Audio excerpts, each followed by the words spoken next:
Минал съм през всякакви ментори, всякакви стратегии. Трейдинга е като да учиш език, не става за 1-2 години. Как да каза един човек, няма да работи тази стратегия, по за друг ще работи. За един коментар под нашето видео, че примерно как можем да пасваме за 10 минути акаунта, ще ли сме да станем билионери. Билиардери, да. Ами не за 10, и за 8 са пасват. Това определя посоката за сесията до края на деня, която е с 80% успеваемост. Готови сме. Записваме, да. Здравейте, добре дошли в The Funny Hedge подкаст. Първият обучителен тренинг подкаст в България. Аз съм Калян. Аз съм Живко. Аз съм Красимир. И днес имаме специален гост. Това е Краси, един от нашите анализатори в Discord групата, който всъщност оглавява New York Afternoon сесията за всички хора, които се включват след работа. Всъщност се включват вечерта. Да. За бачкаторите. Точно така, да. За бачкаторите влиза той и поема. Краси, значи хората знаят супер много вече за нас, какво ли не сме говорили, но мисля, че ще им е страшно интересно да научат малко за тебе, какъв е твой опит, от колко време занимаваш с трейдване и всичко за тебе. Път ти е на сърце да го кажеш. Като цяло започнах съвсем на майтап, всичко се случи от една реклама на Трейдинг 212. Трейдинг 212, да. От една случайна реклама бях проверил докато си робя в YouTube, една реклама ми излезе на Трейдинг 212 и се зачудих какви са тия чертички, дeti зад на тая графика, на тая реклама и ми стана любопитно и тръгнах да влизам вече в сайтовете, да се регистрирам, демо акаунт си отворих и оттам започна мъката. Да. Това сигурно е било преди доста време, защото 212. Ами не, това в момента те реално прибяха BG. Те бяха Trader BG първо и след това станаха Trader 212. И реално минали са поне 8-9 годинки от тогава. Значи силно с Trader BG са били, да. Поне 8-9 години, да. И оттам вече супер много предизвикателства имаше. Търсих вече групи във Facebook, търсих ментори, търсих като цяло да разбера малко повече за тая за това естество на бизнеса, какво ще е, как ще е, дали ще ми хареса, дали ще продължи да... И реално ние там се запознахме в една група на Фантом. С тебе се запознахме 4-5 години по-късно. Смятай. 4-5 години по-късно, докато дойде този период, да се запознаем с това, което реално ползваме до ден днешен като стратегии. И така робих в Facebook да търся някои ментори и така нататък. Минал съм през всякакви ментори, всякакви стратегии, през Head and Shoulders, през Double Top, Double Bottom, през MA индикаторите, през всякакви видове такива работи, които реално за мен не работят. За момента на този етап, когато бях тепърва обучаващ се, за мен това нещо не работеше. Демек, това е все едно тръгнал си като типичния начинаещ трейдър. Демек, тръгнал си с RSI, някакви различни индикатори, просто да съчетаваш, да търсиш примерно стратегии, които се въртат изцяло около индикатори, а не преди 8-9 години това е било основното, което се е показвало в пространството. Да, между другото, аз помня, и аз когато започнах, тъй като с крипто започнах и въпреки тогава в криптосвета също повечето стратегии тогава бяха, ако ще дейтрейдваш примерно, бяха свързани с някакви индикаторчета, които реално ти знаеш, примерно, ако индикатора отиде еди къде си, бай, иначе сел, и това беше цялото разбиране за пазара. И то реално там е хватката, защото то реално това те заребява, защото изглежда супер елементарно и супер лесно.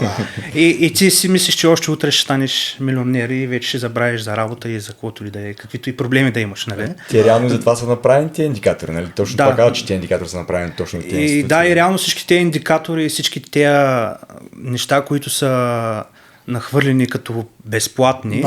Реално те не са безплатни. Те са безплатни, но те ти вземат от капитала, защото тези неща поне за мен не работят в дългосрочен план. Това, че си спечелил 5 сделки, но след това загубил още 10, не означава, че те работят, примерно. Макар, че има сигурно много хора, които ги използват и може би работят за тях. Защото аз виждам още до ден днешен хора, които ги използват. А те, за да ги използват, най-вероятно по някакъв начин работят за тях. Вижте сега, според мен може би те работят, но това, според мен това ще работи само ако човека е прекарал примерно 5-10 4-5 години, примерно, пред графиката. Това нещо, като го гледаш просто как върви, ти придобиваш някаква интуиция, някакво усещане към графиката. И ти така иначе, дори нищо да нямаш на графиката, ти ще знаеш горе-долу къде отива пазара. Това е много интересно нещо, което казваш, тъй като ние сме го споменавали с Живко, че реално наистина вече трейдерите, които са от 10-15 плюс години, които занимават с това нещо и са profitable, вече до такава степен са напреде с материала, както се казва, толкова много са навътре, има толкова много чарт време, че на тях не им трябва нещо специфично от гледна точка на да следят някаква специфична стратегия, индикатори и така нататък. Те виждат просто price action и могат веднага да разберат какво се случва в пазара, на къде и така нататък. Точно това си говорихме преди малко в колата, докато пътуваме. Аз точно иска да спомена. За евро и за паунда. Той, защото търгува NASDAQ основно, и аз му казвам, че за мен евро и панда са ми много лесни, защото без са затворени, че мога да спусна сделка. И даже я затворяхме без да... Да. Реално трейдинга е като да учиш език. Не става за 1-2 години, но като го научиш, то ти говори директно, не ти трябва индикатори, не ти трябва нищо. Интересното е това точно, че ние всъщност почнахме подкаста с идеята, че искаме да покажем на хората правилния път, все едно през това какво ние сме минали. Ето, значи ние за това, което говорихме, че ние сме минали първоначално и сме правили като грешки, както виждате, Краси също го споделя, а Краси в момента реално търгува главно, ти мисля, че главно по ICT търгуваш, стратегии, които са обвързани с ICT. И наистина е така, както се казва, хората, които са в Дискорда в момента на лайв сесиите, му казват, че е като една енциклопедия за ICT, просто защото постоянно се задават някакви много специфични въпроси, постоянно Краси се включва мега... Има отговор за всичко, да, точно. Така че това е точно беше идеята на подкаста, че искаме да покажем на хората как да не им отнема толкова много време, както ти казваш, години, за да могат да стигнат до някакво ниво, да разберат, че индикаторите не работят. И не само индикатори, като цяло дадени концепции, стратегии и майндсет, риск менеджмент, всякакви такива работи. Идеята беше точно това да им покажем всъщност, че може и за по-бързо, може и по-бързо да станат нещата, но няма как, ако някой не ти покаже правилния път, който вече го извървява. Абсолютно. И при мен това беше проблема, че аз нямах ментор доста време и до ден днешен реално. Смисъл, ICT не ми е ментор, но ми е така индиректно. Не показва какво, не показва правилната посока, но преди да срещна реално този човек в YouTube, колкото и смешно да звучи, според някои скептици, той реално ми отвори очите за доста неща и няма никога да съжалявам реално, че съм ми отнело толкова много време за това нещо. Ама идеята е като виж, че работи нещо и ти почваш да търсиш още повече и виждаш, това нещо работи, защо да не го използвам аз, нали?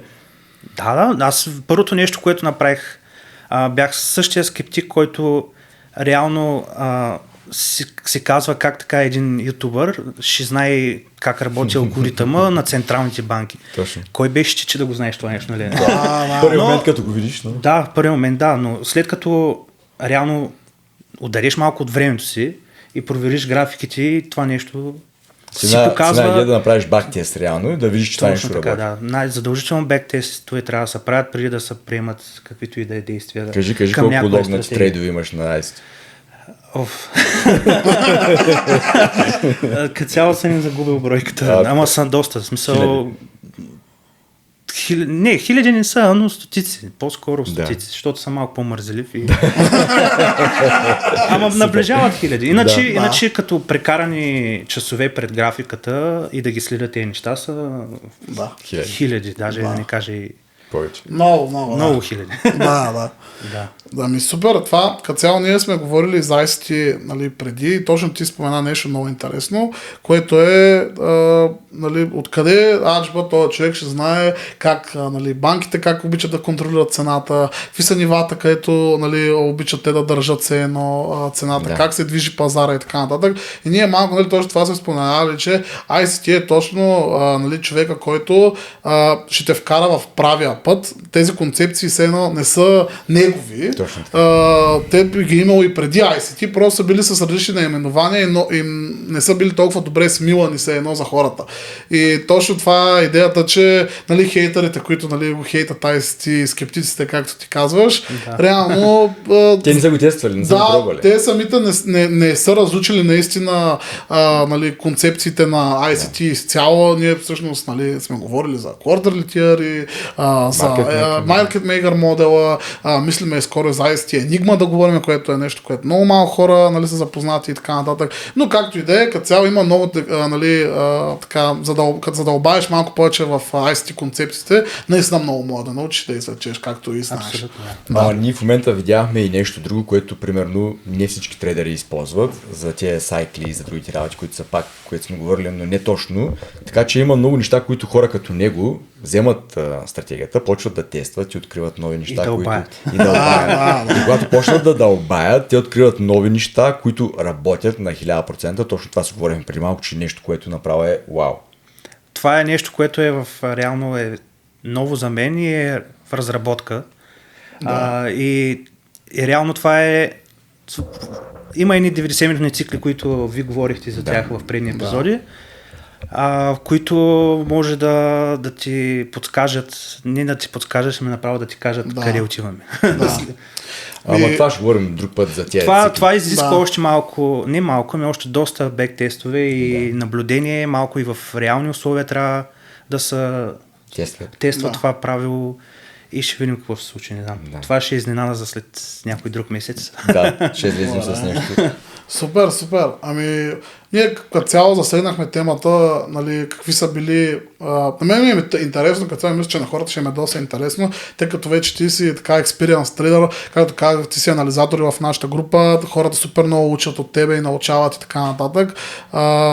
И на мен ми е интересно какви още грешки се носи правил по пътя, какво още, нали, освен, нали, Живко спомена и ние знаем, нали, ти главно в момента тръкваш ICT, NASDAQ, но нали, на къде се нали, простират още опитността ти, да, точно така, какво си пробвал през годините, какво не е работило, какво е работило.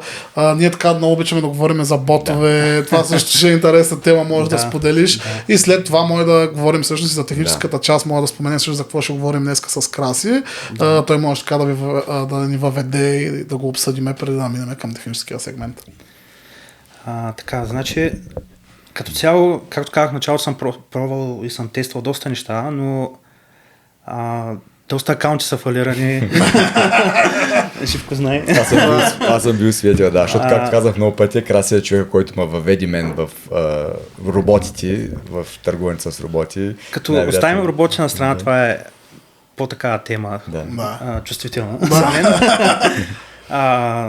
Като от страна на стратегиите съм пробвал доста стратегии, може би е било грешка от моя страна, че не съм се концентрирал към една стратегия и реално може би това ме е повлияло на мнението, че тези индикатори не работят стандартните, нали, които всички ги знаят. Но като цяло имам доста, аз показах и в Discord групата на тези, които са след бачкаторите,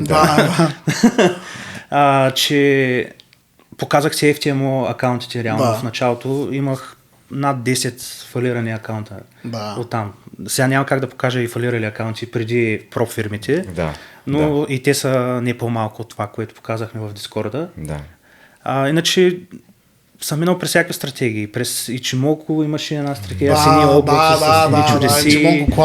Да, с всякакви неща съм пробвал, но когато стигнах до ICT, това нещо ме грабна. Преоткрита как? Точно ме преоткри и след толкова години, нали, провали, аз деца вика бях на път вече малко скептичен. Аз бях супер скептичен към ICT, но един мой приятел реално, той влезе в една група, която не е точно ICT, но преподават ICT. Да, точно така. И реално аз не исках повече да влизам в групи, бях в една друга група преди това, пак с някакви такива класически истории. Не, преди Smart Money. И един приятел ми каза, влез, няма да съжаляваш. И аз отказвах, категорично викам, няма да сменям, вече сумати работи съм сменил, трябва да съм тук и да не мърдам. И влез и аз най-накрая викам, хубаво, майната му, ще проверя, щом нали, той ми казва, ще проверя най-малкото да видя за един месец за какво става въпрос, никога няма да загубиш от проба. Да.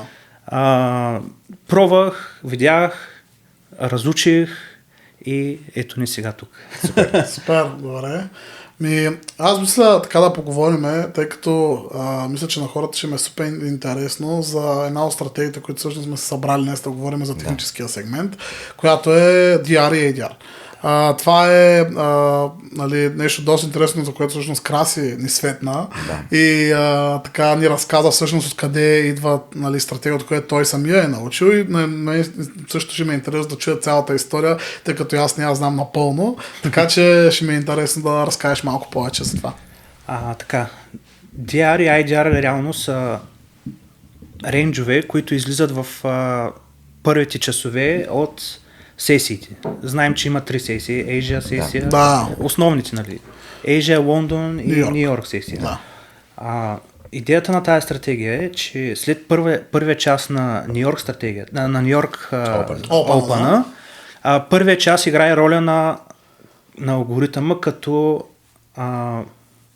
как да го кажа, като определя посоката, да. Просто прави high и low за този един час и когато свеж проби над дали ще е отгоре, дали ще е отдолу, няма никакво значение. Това определя посоката за сесията до края на деня, която е с 80% успеваемост, когато проби в едната посока, да не отиде в другата.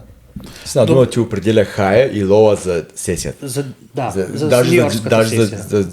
за целия Ню Йорк, защото реално, Нью-Йорк, реално за нашия ден приключва в 11:30, там е, Нали, когато видим затваряща свеж над този рейндж, реално потвърждава с 80-85% шанс да не мине от другата страна на рейнджа. Да. Реално този рейндж определя хая или лоа за сесията. Да. Реално ако излезе отгоре, това означава, че има 80% шанс лоа да ти е протекнат. Да ти е същия лоа. Да ти е протекнат точно така. И това нещо ни дава едно предимство, в смисъл малко повече увереност ни дава, когато пускаме сделки, че сме в правилната посока. Да. Добре, това реално звучи супер лесно.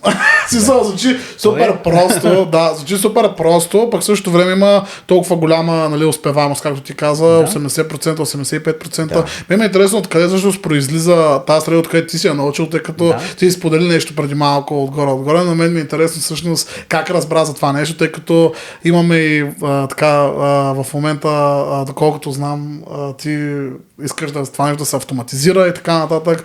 И мисля, че може да стане нещо интересно. Да стане нещо интересно, да, това нещо е в процес на автоматизиране. Да. Работим с един приятел, който кодира това нещо и е в процес, но вече там какво ще стане. След тестове, че може да има по-подробна информация. Къде дойде стратегията? Така, тая стратегия дойде пак от една група, която беше безплатна, като YouTube. От един човек, който е немец, живее в Дубай и е работил за немска банка и имал немски хедж фонд също. Той го е водил. Той е бил един от главните менеджери на самия хедж фонд. И оттам той реално се е отделил от хедж фонда и е почнал да се търгува, той като знае какво прави, да работи за банката. И както ако най-вероятно, не знам, но като достигне човек някаква възраст по-голяма и иска да придаде някакво знание. Както ICT вече е на около 50 и нещо и вече иска да придаде някакво... Аз точно ще да кажа тук, ама ние не сме на тази възраст, защото ние са забрали нещата, точно това да показваме на хората. От нашата опитност какво знаем, но ето, ние сме още няма да се справим в тази. Ние сме се усетили по-навреме. Ние сме се усетили по-навреме. По-навреме даваме информацията, която имаме. Да, така иначе, каквото и да казваме, ние сме капка в морето. Точно така. Така че нищо не може да се промени, колкото и хора да го знаят. Абсолютно. Ами добре, на мен, защото лично ми е така, беше ми супер интересно да видя резултати от самата стратегия и ти, доколкото каза, си ни подготвил нещо, с което ще ни покажеш всъщност резултати, все пак хората да видят, тъй като има доста скептици също, които ни гледат и всички концепции, които всъщност нали, се опитваме нали, да научим хората и така нататък. Ама то за това е интересно, бе. Да. Защото когато няма скептици, няма как да се окръжаваме да даваме повече информация. Както преди малко прочетахме за един коментар под нашето видео, че примерно как можем да пасваме за 10 минути акаунта, ще ли сме да станем билиардери. Да. Ами не за 10, и за 8 са пасват. Даже има много хора в групата, които могат да го потвърдят това нещо. Пък ако искаш, аз ще пасна лично на теб безплатно, свържи се с нас, ще ти паснем, само си го купи, аз ще го пасна безплатно. Ето казвам го пред всички. Дей, сега много ще настървиш някакви хора, дето не ни хейтат, ама сега ще почва да ръчно. Не, вие не можете, не можете, ще кажа, че ще пасна без пари, Това същия човек, който е коментирал, ето за неговия коментар, ето ние си отделихме малко минутки, да, ще направим и лайф, ако трябва с него, дето ни вярва, да купи си един акаунт, ще го паснем да виж за колко бързо става. Да, така е наистина. Интересно е такива някакви, имаме тук-там коментари и се опитваме да сме максимално да сме нали, транспарант, както се казва. То затова е интересно и затова сме отворени, както казахме всеки път, да показваме и да показваме. Да. Пък както казахме и по-рано, хубаво е да имаш най-различни стратегии, примерно, които са тествани и работят по някакъв начин, за да може да се избере, защото една стратегия може да работи за мен, но за Живко да не работи. Абсолютно. Според зависи от характера на човека. Абсолютно. Аз знам и още други успешни стратегии, но аз не мога да ги прилагам. Просто стратегията ме предразполага да не съм дисциплиниран достатъчно, за да мога да бъда успешен в тази стратегия и затова, примерно, аз не ползвам определени стратегии и съм си намерил ICT като точния матч, нали, за да ми е... За теб също, реално... Но то трябва да грабни отвътре, трябва да ти е интересно. Примерно, като казваме, тази стратегия е 80 и колко процента има успеваемост, но като не може да грабни, тя нека си има 100%. Ти нали си все пак с това нещо, трябва да си отвътре да ти ври. Аз затова да познаваме, затова го казвам, защото реално тази стратегия може би много успеваема, много успешна, но реално като не може да те грабне, ето, си ползваш ICT. Аз лично си ползвам ICT, да. Но просто опция за някой, който реално му е трудно с ICT или му е писнало да слуша за ICT и просто това ви дава някаква друга възможност. Ама ето, защото е успеваема, на тази база вие градите и бот. Да. Защото знаеш, че е успеваема, ти си търгуваш ръчно ICT и също време ботът ще генерира пари по тази стратегия. Това, че не го ползвам, не означава, че не може да го монетизираме по някакъв начин. Ето, това беше идеята да бъде монетизирано и да се направи нещо, за да може да се използва. Да. Ами, това малко хората се чудят, нали, как да казва един човек няма да работи тази стратегия, па за друг ще работи. Какъв е смисъл в това нещо? И винаги се сещам за тази сцената от Хари Потър, където се избират пръчките, човек. Същата работа е с стратегиите в трейдинга. В смисъл, няма как една и съща стратегия да работи за 10 човека по един и същи начин. Защото 10 човека имплементират по тотално различен начин и работи за 10 различни човека по 10 различни начин. И отделно, ако имаш златната кочка в ръцете, не означава, че ти можеш да я използваш. Защото трейдинга е изцяло психологически бизнес, на психологическа основа. Ти можеш да не издържиш на това, което ти предпоказва чарта, защото така е създаден пазара, че да ти бърка и да ти рови из нервите и те побърква.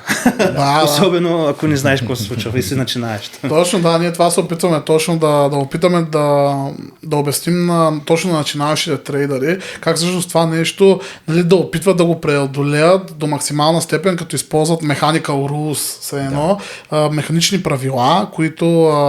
По-лесно да им направи стратегията за екзекутиране.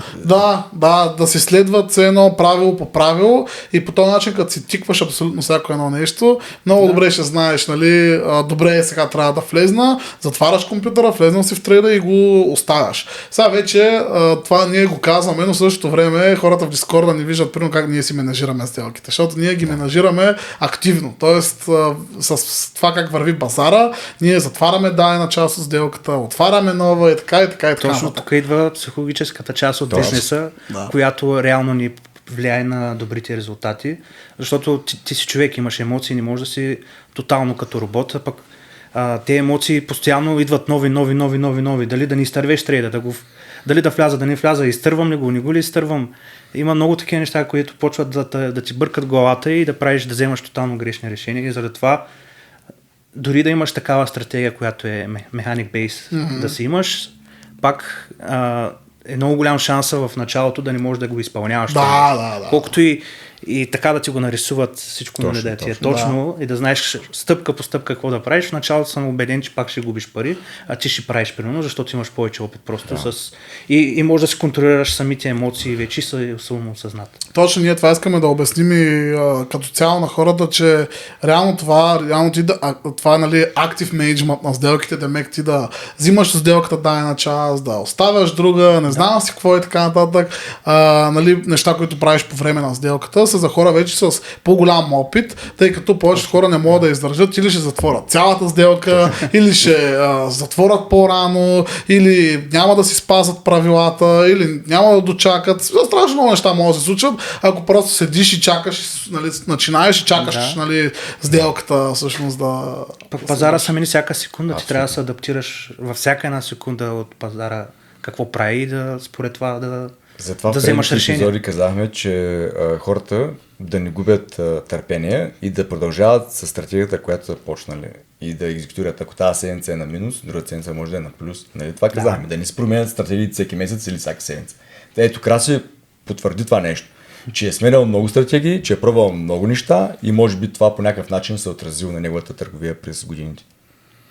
Така е, да. Точно, да. Ами, добре. На мен ми е интересно, тъй като може да завършим с теоретичната част последния начин. Ти много пъти, нали, супер много пъти споменахме ICT. Ти коя всъщност стратегия най-много използваш на ICT, към коя най-вече се ориентирал като цяло?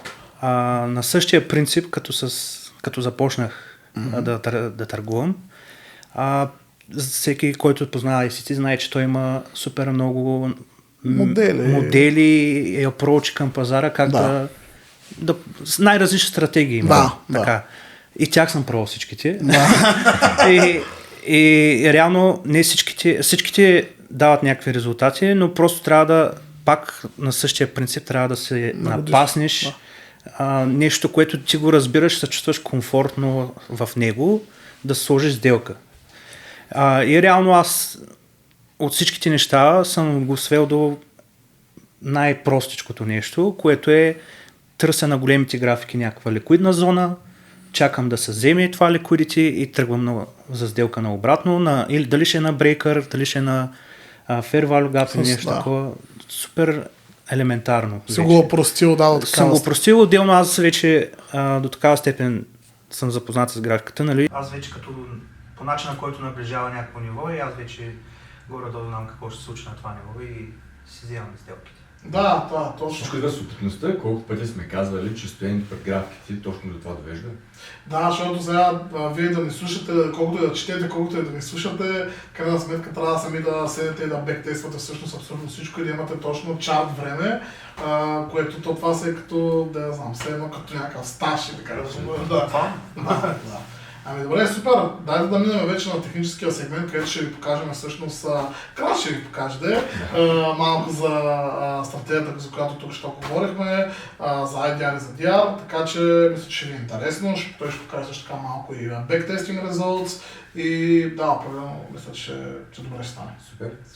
Ами добре, вече сме на техническия сегмент и сега Краси всъщност ще ви покаже, ще поговорим малко точно за стратегията, която споменахме, за DR и IDR и ще покаже също така малко резултати, по какъв начин той всъщност е имплементирал стратегията и как е търгувал той с нея, за да може и вие малко повече да видите всъщност нали, за какво стана въпрос. Краси, давайте си. Така, първо е хубаво да се спомене, че DR, IDR range може да го ползваме като допълнителна информация, а не точно като стратегия. Аз, понеже съм с фен на ICT и си търгувам на ICT, си го имплементирам това в самата стратегия. Самата идея нали, както казахме по-рано на рейнджа, е, че след първия час на Open на Ню Йорк имаме този час, който образува някакъв рейндж. Примерно тук имаме си high на рейнджа и low на рейнджа. Този рейндж, с него работим и тези хайове и лоуве има някакво значение за тази стратегия. Така, след като видим 5 минутен кендъл да затваря реално над рейнджа, едночасовия рейндж, това за нас е потвърждение, нали, за сигнала, за посоката на тренда до края на сесията. Сега, тук има доста подробности, в които сега ще се впуснем и ще разберем за какво става въпрос. След когато 5-минутният кендъл затвори над тази линия, вече може да използваме като класическия support и resistance този рейндж. Тези линии може да ги ползваме като support и resistance. И примерно тук в този случай, това е пресен случай от тези дни, може да видим как цената затваря първо над този рейндж. Това означава, че сме потвърдили посоката, че е булиш. Това означава, че имаме 80% шанс този лоу да не бъде слепнат. Да не бъде взет от цената. Супер. Така. И вече тук може да се импровизира. С тези линии може да се импровизира както според човека, както търгува. Това е хубавото, че може това нещо да се напасне според стратегията, която се търгува. Да, дали ти примерно казваш, дали това ще е линията, която ще следите като support и resistance, дали про някакъв fair value gap ще следите, абсолютно, или нещо друго, както казва. Или breaker, примерно в този случай имаме някаква форма на breaker. Тук може да се вкара, примерно, но това е за предния рейндж, нали? Се е получило. За предния ден. Но да речем, имаме в момента, нали, сме в този период от време и както знаем, не чакаме не се втурваме веднага да влизаме в сделки, ами чакваме някакво потвърждение чрез ICT методите. Така, да речем, тук имаме, пример даваме, нали, имаме брейка стръкша тук отгоре и чакаме цената да се върне в някакъв fair value gap. И ето тук сега, примерно, имаме някаква възможност за сделка, в която да се възползваме. Сега ще дадем някакъв пример. Примерно, fair value gap е тук. Ние ще ползваме дъното и take profitите се определят от тези STD lines. Който е запознат, трябва да знае, че това са Standard Deviation, реално, линиите. И това вече е строго персонално от човека, който ще имплементира стратегията, дали ще вземе на 1 SDR, 1,5 или така нататък. Зависи кой какво цели от пазара. Да, това е доста интересно, тъй като и ICT ползваше освен това, също така ползваше и мисля, че точно по Уолбърг някаква теория имаше, някакъв математик, който всъщност това е, нали, от ICT Enigma, където всъщност така има точно на места, къде би било най-вероятно да се образува order block, къде е било най-вероятно да се образува голям fair value, как така. Точно така. И другото, което е, сега ще дадем още примери, ще разгледаме графиката. Нали, това има все пак 80% шанс, никога не е 100%. Но нека да разгледаме още няколко примера, нали, да стане някакво по-ясно за публиката. Тук, в примера, имаме отново 5-минутен кендъл затваря извън този едночасов рейндж и след това виждаме някакво връщане. Сега тук всички са наясно, че еквилибриума също може да го ползваме за вход. Нали, имаме си най-висока точка по кендалите с опашките. Имаме де-факто това означава DR е dealing range, който вземаме от high до low на този едночасов кендъл. И IDR вземаме де-факто inside dealing range, вземаме го по кендалите, де-факто, по най-високия кендъл до най-ниския кендъл. Затова има така червена пунктирна линия. И те играят ролята, всички тези линии, които виждаме, играят ролята на support и resistance. И в този случай, примерно, затваряме 5-минутния кендъл отгоре и изчакваме да видим как ще реагира. Ето виждаме сега, примерно в този случай ние сме видяли някаква реакция от хая на свеща, но в този случай виждаме 50% някаква реакция. И отново пак чакаме някакво потвърждение според стратегията, която ползвате. Пак си има тук break of structure. Тук си имаме break of structure и съответно имаме си пак fair value gap. Абсолютно едно идентично като с предния пример. И вече тук всеки си преценява къде ще сложи take profit, според часа, кога свършва сесията и така и нататък и така нататък. Сега, естествено ще имаме и дни като тези, където ще има загуби, със сигурност. Това е неизбежно при всяка една стратегия. Но ако се позагледате, може да видите каква е повторяемостта. Ще се поразходим малко из графиката, да видите примерно тези сесии колко често. Може и ви също ви приканвам да си отидете на графиката и да разгледате, ще пуснем индикатора в... Между другото, нека кажем кой е всъщност самия индикатор, който ползваш ти в момента, кои индикатори ти в момента индикатора ползваш? Влизаме и пишем директно DR-IDR и излиза ето това. Ето този. Да. Супер. DR-IDR. Всеки може да си го чека. Това го има в TradingView, не е нещо кастомизирано, има си го публично. Съответно, правилото за новините и при тази стратегия важи. Тук имаме FOMC ден, който се вижда, че много често не уважава никакви стратегии в такива евенти. Ето тук може да видите пак какво се случва. И доста често това нещо... Повторяемостта е много голяма. Точно така, да. Аз лично съм го засичал 80%, кажи речи, има успеваемост това нещо. Буквално мега, между другото. Ти си скроваш на рандъм принцип в момента и мога да видите за какво става на въпрос. В момента ето това не е чак втората сделка, която не е излязла, но и тук може би ще се намери причина на, ако изправите топ-даун анализ, за да се избегнат тези движения. Ето тук пак имаме брейк, потвърждаваме посоката, има някакво връщане към тези... Order block fair value gap има там, виждам. Просто се чака break of structure. Тук в случая нямаме никъде break of structure и вижте как е манипулирало. Това нещо е много важно. Вижте как, примерно, може да се филтрирате загубите по този начин. Чака се break of structure, за да може да се потвърди някаква структура, че се променя и да може да се възползвате от движението. Без... Тук имаме загуба. Тук печалба. Тук 100% е било някакъв рейндж, тежък. Някакви новини. И така, сега. Другото нещо важно е, че тези рейнджове си кореспондират един с друг.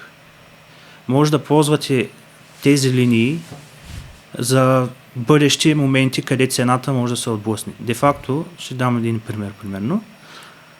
Това е малко като point of control на volume profile, където имаш се едно, ако си гледал, примерно като имаш някакъв volume profile и дали имаш point of control, който ти е най-силната точка през деня, което е бил volume. Където е най-големия волюм. Точно, И същото е, по този начин мога да видиш, че мога да ги използваш пак от предишни зони.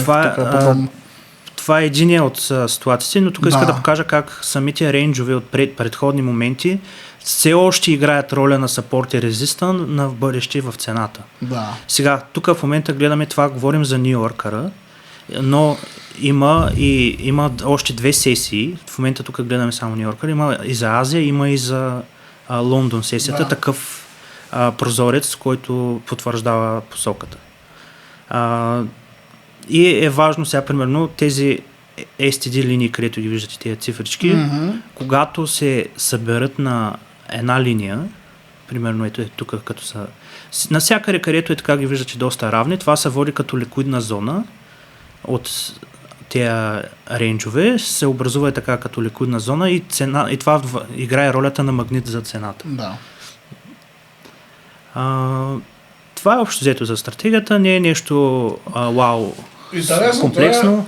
Интересното е, че ние това също сме го повтаряли доста, че не е нужно стратегията ви да е някаква мега сложна, да изглежда ти умни. Да изглежда, да нещо брутално, нали?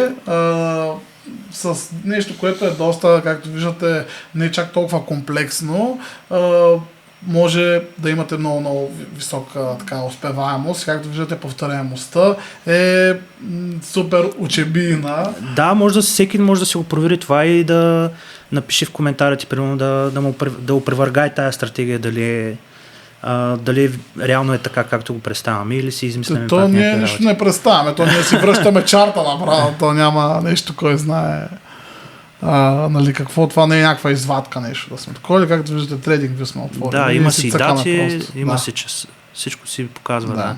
Добре, моля да ми покажеш малко всъщност как ти, някои твои така бектест трейдове, които си правил, какво, нали, как си използва тази стратегия, която като е обвързана с примерно други стратегии, примерно ICT нещо, нали, какви са ти едно оптималните ентрита на тебе, според, нали, базовата идея за стратегията, която тук що видяхме.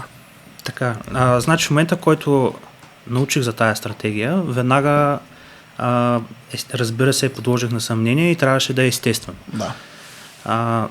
И тук си направих един Notion файл и всичките тези трейдове. Тук направих си 100 трейда, бектест си направих. Да. Така, сега кажи едно число от 1 до 100, примерно. Че, да знам, 46, не знам. Това не знае на рандъм принцип, не знам. 4-6. Така. Примерно, ето, имаме една сделка. Ето тук, това не е рейнджа, тук синята линия. Тогава нямаш индикатор и го правихме ръчно. Да. Ето синята линия тук потвърждава реално. Тук долу потвърждава рейнджа, че ще береш и чакаме някакво движение. Ето тук сега имаме break-up structure, имаме order block горе, имаме реакция и тук входа ми е на този fair value gap на най-отгоре. Да. И може да видите, даже тук съм взел, ето на, не знам дали се вижда добре, но тук ще зумна, ако мога, е на едно. Реално на едно съм си сложил take profit-а.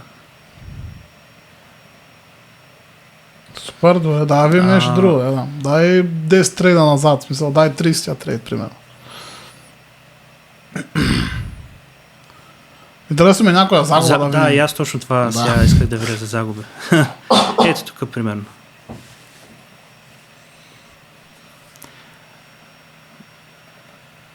Така. Тук сме потвърдили посоката вече след този кендъл и в моя случай аз съм чакал вече, защото тук имаме break-up structure и аз съм чакал за fair value gap, нали, да влезе в дискаунт и да вляза, но както виждаме има и такива дни, където се случва това нещо, нали, получаваш просто загуба и го приемаш, продължаваш нататък. Да. Но примерно тук, нали, имаме и IDR линии, които все още играят ролята на support resistant. Де факто тук тая бялата линия ни е IDR, синята ни е... Да, ако загубим... да влезеш и то реално ще е... Абсолютно, да.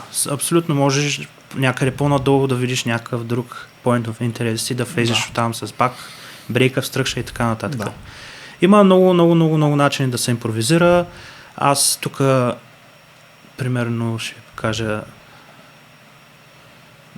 някакви неща съм си писал, че имаме специално за този период от време, където съм си правил аз бектеста резултати. За тези 100 сделки съм имал 88% кажи речи процента успеваемост на рейнджа, като съм успял да монетизирам на демо 309 AR по време на този бектест. Това е скандално по принцип, доста добре. Това е в период на 3 месеца все пак. Повече от 3 месеца даже мисля, че бяха, защото не навсякъде Чакай, това ако са ти 100 трейда, значи... 100 трейда, точно 3 месеца горе-долу. По 20 дена на... 23-4 дена на месец. Да. 3-4 месеца, нещо такова. Да. Супер. Като цяло, виждате, показахме бектест резултати, показахме така самата стратегия нагледно. Вече абсолютно как вие ще се възползвате от това и как вие все едно ще съчетаете нещата с ваша стратегия и така нататък. Това е изцяло до вас. Ние използваме примерно ICT, използваме други също така стратегии, но то е доста и персонално понякога и зависи, както казах отново, изцяло от вас как може да се възползвате от тази информация. Да, това е просто много хубаво, че има поле за изява и всеки може да импровизира както си му харесва и да се си го напасне според това как той търгува. Супер, добре. Ти мисля, че беше доста така детайлно представи нещата. Ако имаш още нещо, което искаш да споделиш, давай сега от гледна точка на стратегията и да завършваме с авторите след малко. Като цяло стратегията е това, което до сега го казахме. Вече има малко подробности, защото това е само нюйоркската сесия. Да. Както казахме, всяка сесия се кореспондира по някакъв начин с предходната. Да. И тук само леко ще загатнем. Когато обърнем на нормалните часове, когато виждам и Азията, и Нью-Йоркъра, ето тук примерно това е в рамките на един ден какво се е случило и всяка сесия отново пак може да и се ползват тези линии. И то доста добре се вижда какво се случва. Да. Абсолютно, да. И има значение също как са наредени сесиите, дали едната отгоре, другата отдолу, дали са конусовидно наредени, има значение. Така че повече подробности вече ще трябва да направим отделен клип, защото тук трябва да си говорим още 2 часа. Ние като цяло, ние и по тази стратегия в Дискорда също така ти говориш за нея и отскоро така сме започнали малко повече да я разискваме, така че отделно в Дискорда имаме повече информация за това нещо, но определено мисля, че ще е доста интересно на хората. Надявам се. Добре, супер. Това беше от техническия сегмент, да минаваме направо към аутрото. Добре, приключваме за днешния епизод. Надявам се наистина да ви е било интересно така гостуването на Краси. Определено мислим да го викаме отново. Стратегията беше наистина доста интересна.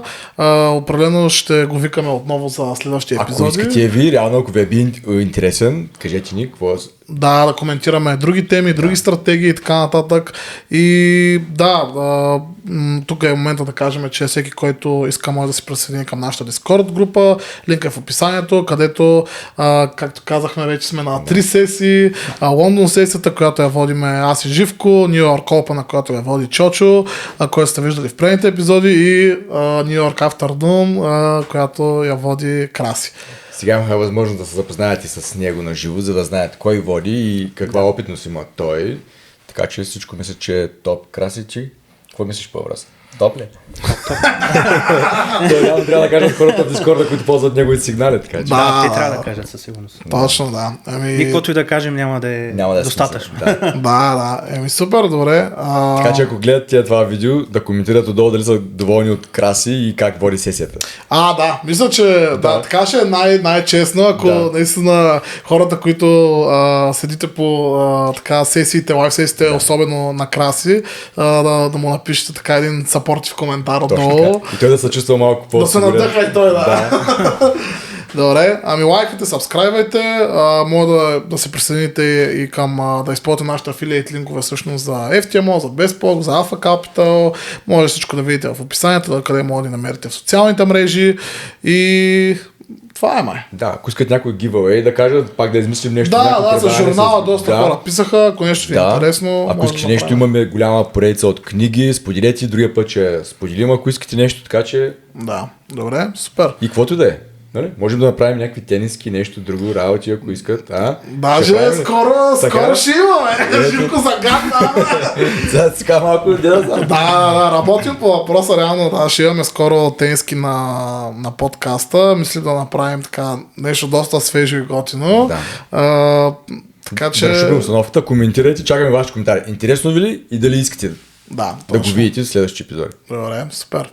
И това е май за днеска и ще се видим другия път. Чао! Супер. Чао!